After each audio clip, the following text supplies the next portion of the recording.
The cologne I found on her scarf wasn't mine, and the bracelet hidden in her drawer was something I'd never seen before. But what came next would shake everything I thought I knew about our 15 years together. My name is Joel, and I've spent the last decade and a half driving 18-wheelers across America.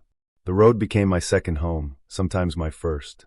Those long stretches of highway from New York to Pennsylvania, down through Maryland and into the Carolinas, they were my office, my sanctuary, my burden. Bertha, my wife, worked as a preschool teacher in Harlem, shaping young minds while I hauled freight from coast to coast.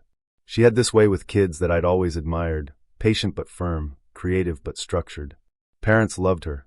The kids adored her. We had a small house on a quiet street in Harlem, nothing fancy, but it was ours. 2 bedrooms, a kitchen that was too small, a backyard where the grass never quite grew right no matter how much I watered it. But it had a front porch where we'd sit on summer evenings, and that made it home. Our son, little Danny, just turned 4 that spring. He had Bertha's warm brown eyes and my stubborn streak, plus an obsession with dinosaurs that meant every conversation somehow circled back to velociraptors or T-Rexes. This wasn't either of our first marriages.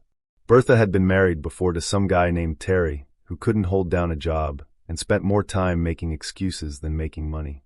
She divorced him after 3 years of trying to be the only adult in the relationship. I'd tried marriage once too, with a woman named Lisa who decided after 2 years that being a trucker's wife meant too many lonely nights and not enough stability. She'd wanted someone who came home at 5:30 every day with stories about office politics, not someone who smelled like diesel and had seen more truck stops than Broadway shows. When Bertha and I found each other at a community barbecue 8 years ago, it felt like second chances actually existed.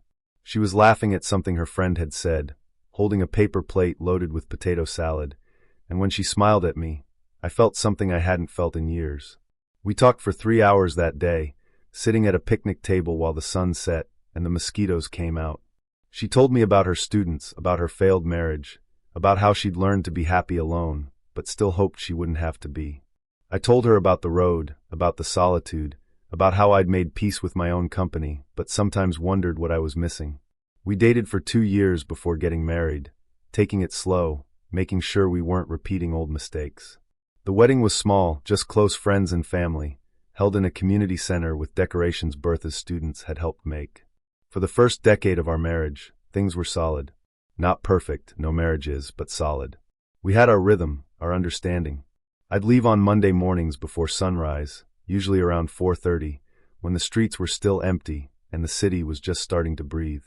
I'd kiss Bertha goodbye while she was still half asleep, ruffle Danny's hair as he snored softly in his little bed surrounded by stuffed dinosaurs, and head out. My routes took me through Pennsylvania, where the mountains rolled on forever, through Ohio with its flat farmlands and endless corn, sometimes down to Georgia where the humidity hit you like a wall the moment you opened the truck door.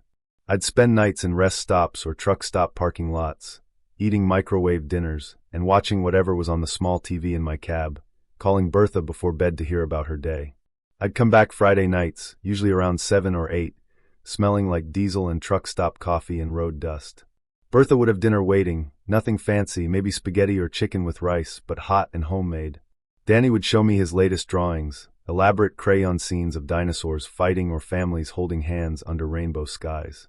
We'd spend weekends being a family. Saturday mornings at the park, Danny on the swings while Bertha and I sat on a bench and talked about everything and nothing. Sunday grocery shopping together, Danny riding in the cart and asking for every sugary cereal he saw. Bertha would tell me about the kids at her preschool, the funny things they'd say, how one kid insisted the moon was made of cheese and no amount of science would change his mind, how another had learned to tie her shoes and treated it like climbing Everest. She'd tell me about the parents she had to deal with, the helicopter ones who questioned every snack choice, the absent ones who were always late for pickup. I'd tell her about the roads, the crazy drivers who cut off semis like we could stop on a dime, the diners I'd stopped at where the coffee was terrible but the pie was worth the heartburn, the sunrises I'd seen over mountains that made the whole thing worthwhile. It was a good life. Simple, maybe predictable, but good. I thought we were happy. I thought she was happy. Last summer, everything started shifting in ways I couldn't quite name at first. Bertha took a train trip to visit her college friend Vivian in Philadelphia. It was a girls' weekend, or so she said. She came back different. Not dramatically, but in small ways. She started taking more care with her appearance during the week, when I was gone. New perfume appeared on the bathroom counter. She'd check her phone more often, angling it away when I walked by. I'm not a paranoid guy by nature. The road teaches you to focus on what's in front of you, not to create problems that don't exist. But then I noticed the gifts. A delicate silver bracelet I'd never seen her wear when I was home. A leather journal with her initials embossed on it, high quality, expensive. When I asked about them, she said they were from Vivian. Thank you gifts for being such a good friend. That's one hell of a thank you, I said, holding up the bracelet. She got a promotion, Bertha replied smoothly. She's generous when she's happy. I wanted to believe her. God, I wanted to believe her. But then came the cologne. That was the thing that broke through my denial, the thing I couldn't explain away. I pulled Bertha close one Friday night when I got home, wrapping my arms around her in the kitchen while Danny played with his trucks in the living room. I buried my face in her neck the way I always did, breathing her in, grateful to be home. But instead of her usual scent, her shampoo, her skin, that new perfume from Vivian, I smelled something else. Something that definitely wasn't mine, wasn't anything from our house. It was men's cologne, sophisticated and expensive smelling. Woods and spice, and something else I couldn't place, maybe sandalwood or cedar. It was faint but unmistakable, clinging to her collar, her hair. New detergent? I asked, keeping my voice light even though my stomach was churning. She tensed in my arms, just slightly, just for a second. Maybe. I don't know.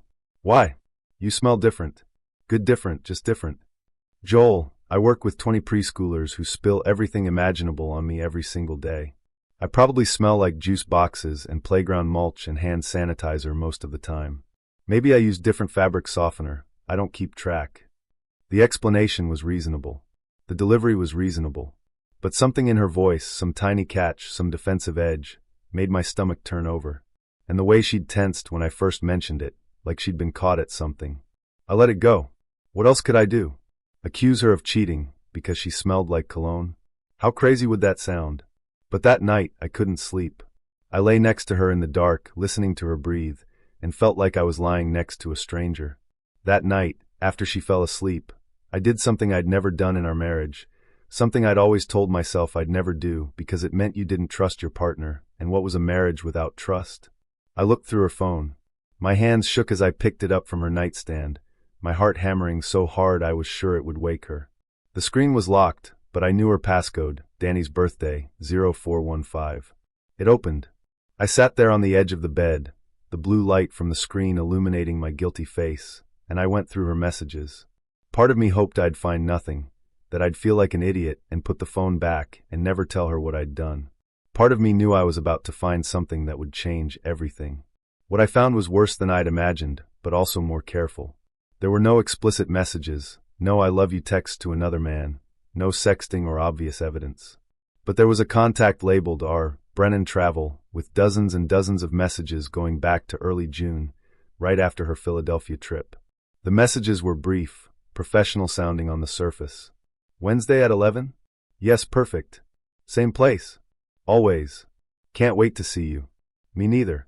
Had to reschedule tomorrow, Danny's daycare called. No problem. Thursday instead. Thursday works. There were dozens of these exchanges, sometimes multiple times a week. Nobody texts their travel agent that much. Nobody schedules appointments with a travel agent every few days. And travel agents don't respond with can't wait to see you. I scrolled back further, found the beginning of the conversation. It started June 9th, the Monday after her Philadelphia trip. It was wonderful meeting you on the train. Would love to continue our conversation over coffee sometime. I'd love that too. When are you free? My chest felt tight. My hands were shaking worse now. I wanted to throw the phone across the room. I wanted to wake her up and demand answers. I wanted to be wrong about what I was reading.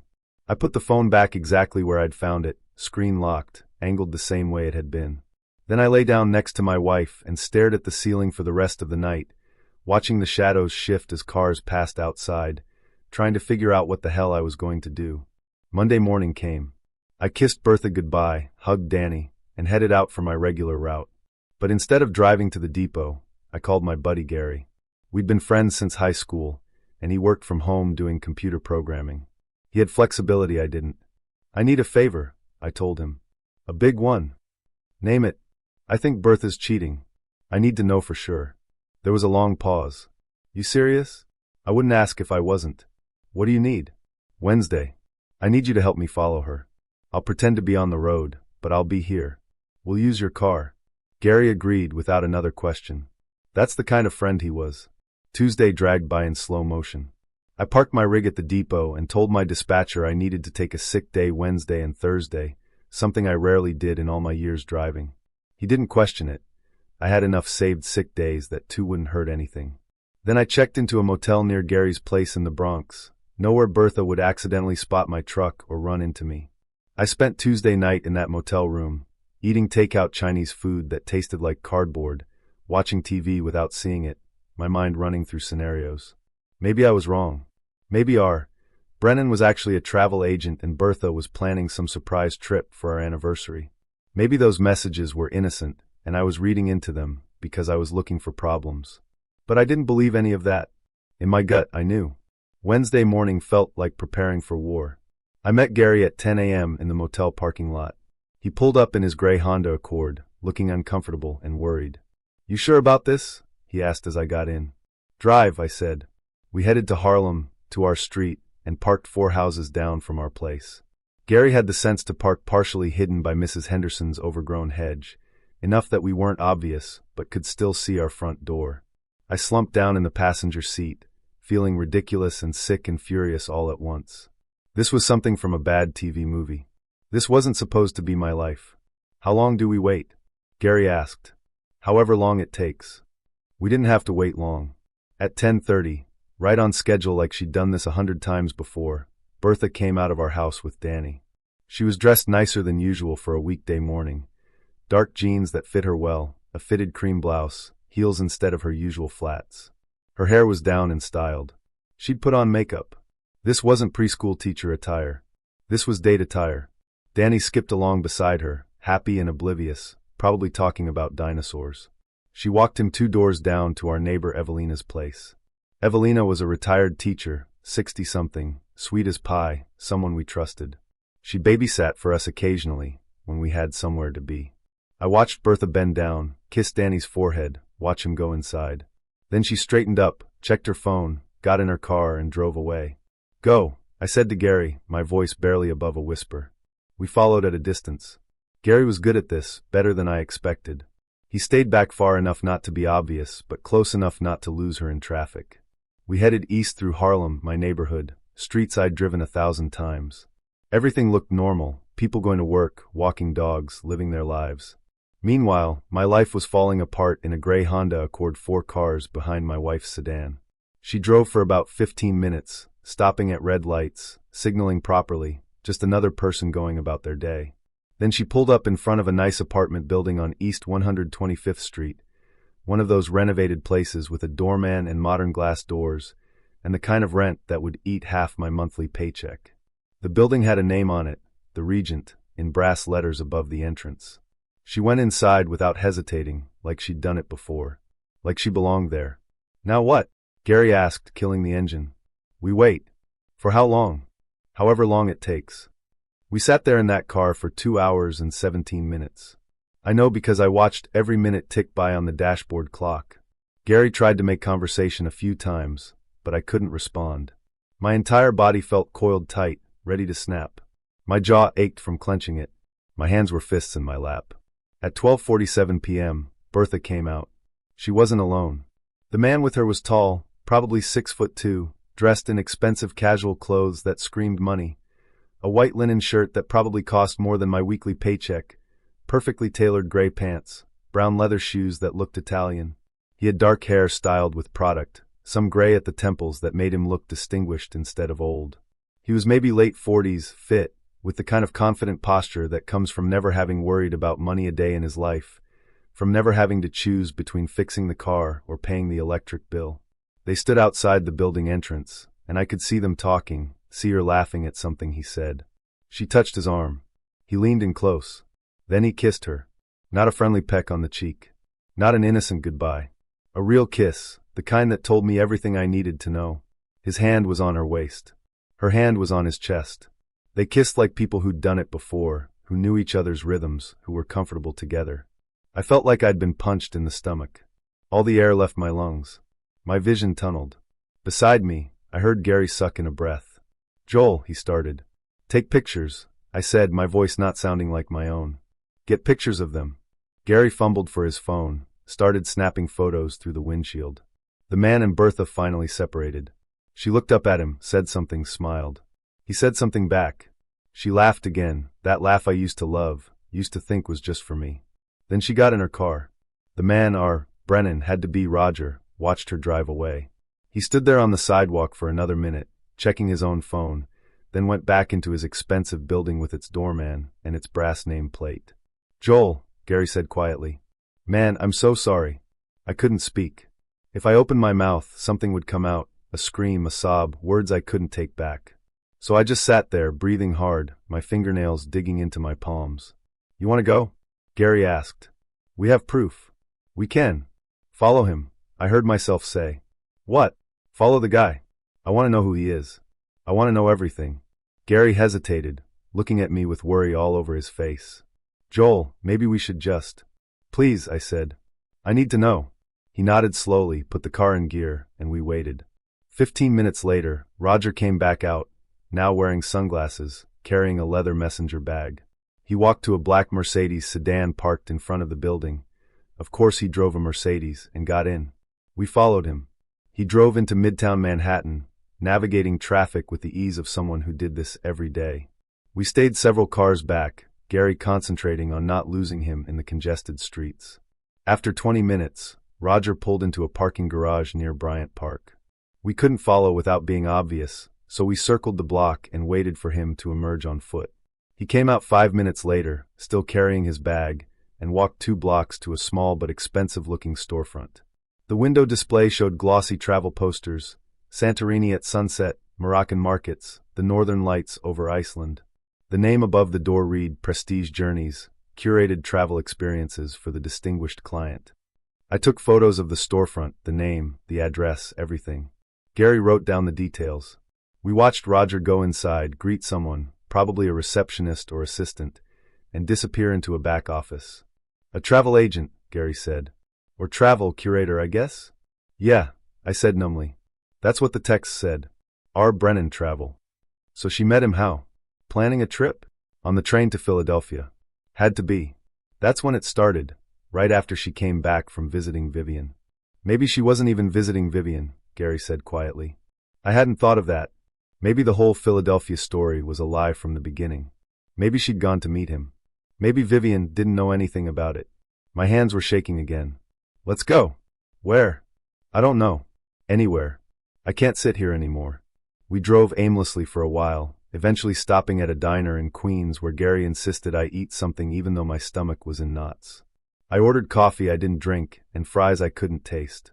Gary sat across from me, looking miserable on my behalf. What are you going to do? He finally asked. I don't know. I went back to the motel that night instead of going home. I couldn't face her yet, couldn't pretend everything was normal when I'd just watched her kiss another man. I called her and said my route got extended. I'd be home Saturday instead of Friday. She sounded disappointed, but not suspicious. Told me she loved me. I said it back and hated myself for lying, even though she'd been lying to me for months. Over the next 2 weeks, I became someone I didn't recognize. I hired a lawyer quietly, paid cash for the consultation, explained everything.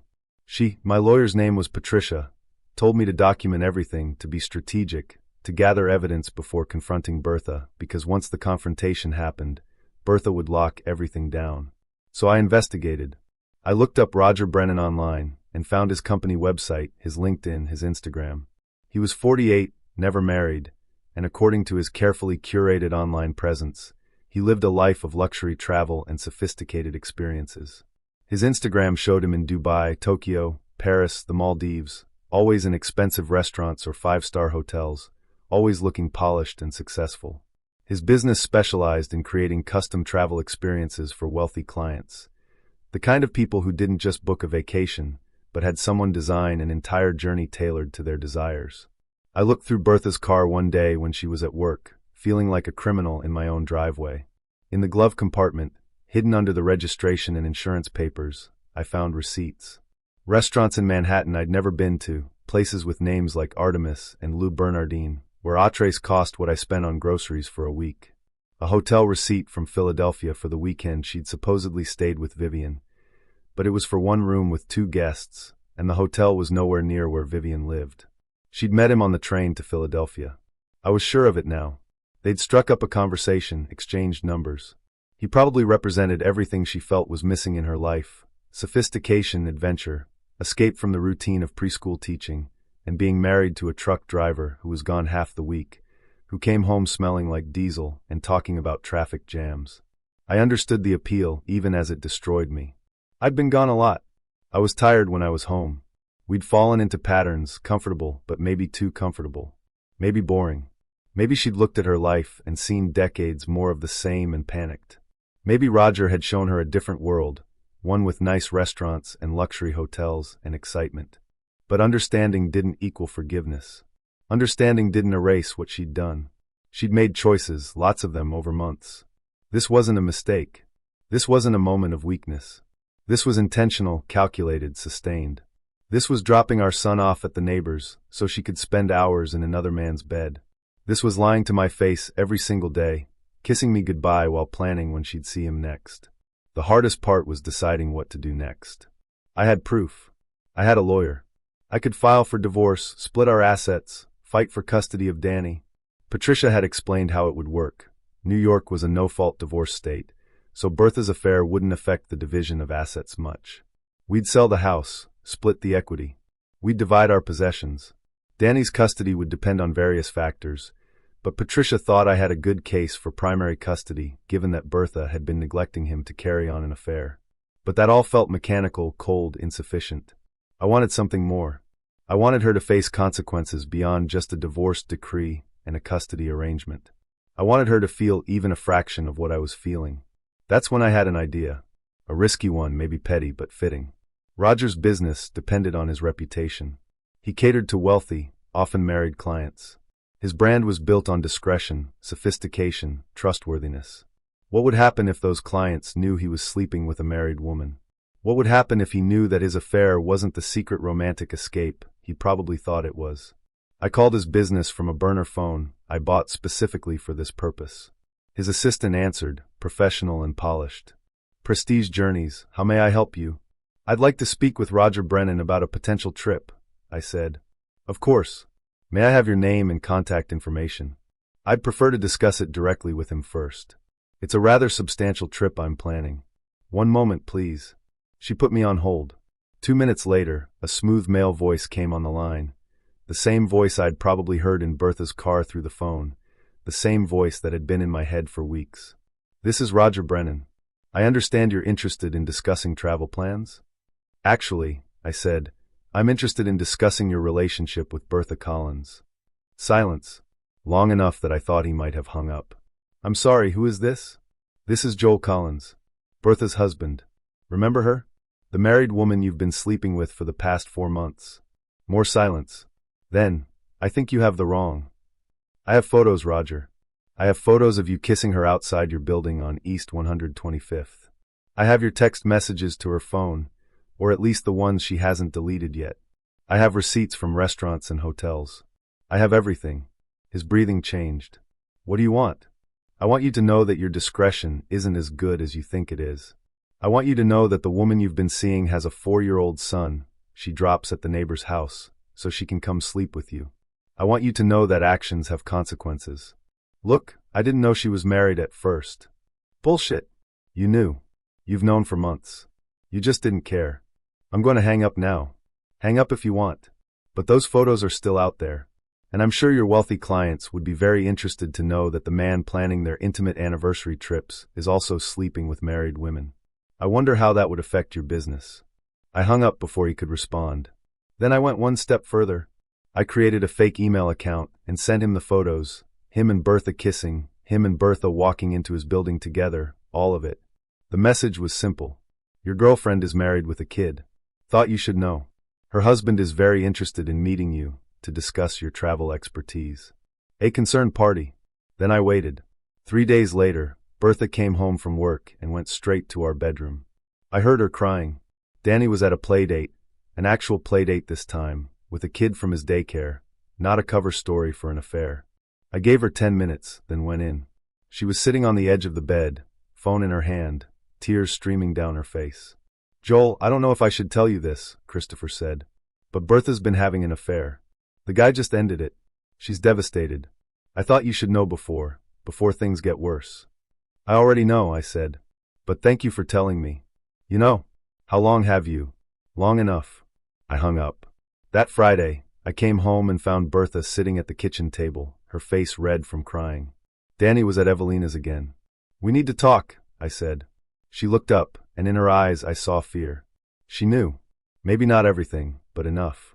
"Joel, don't." I held up my hand. "I know about Roger. I know about the train to Philadelphia. I know about his apartment on East 125th. I know everything." Her face went white. "How?" "Doesn't matter. What matters is that you made a choice. Actually, you made hundreds of choices, every time you lied to me, every time you dropped our son off at the neighbor's so you could go sleep with another man." "It wasn't like that." "Then what was it like, Bertha? Explain it to me." She tried. She talked about feeling invisible, about me always being gone, about meeting Roger and feeling alive again, about how it just happened. All the usual reasons, all the usual excuses. I listened without interrupting, and when she finished, I said, "I've filed for divorce. My lawyer will send you papers next week. We'll sell the house, split everything down the middle. I'm going to fight for primary custody of Danny, because I'm not leaving my son with someone who drops him off at the neighbor's to go cheat. Joel, please. And in case you're wondering, Roger knows you're married now. I made sure of that. He's done with you." Her face crumpled. "You told him?" I showed him photos. Figure a travel curator who deals with wealthy clients wouldn't want the liability of being with a married woman. "I was right. You had no right." "I had every right." My voice rose for the first time. "You don't get to cheat on me for months, lie to me, use our neighbor to babysit so you can sneak around, and then tell me what rights I have." She started sobbing. I felt nothing. Maybe that was the worst part, the absence of feeling. The love I'd had for her had curdled into something cold and final.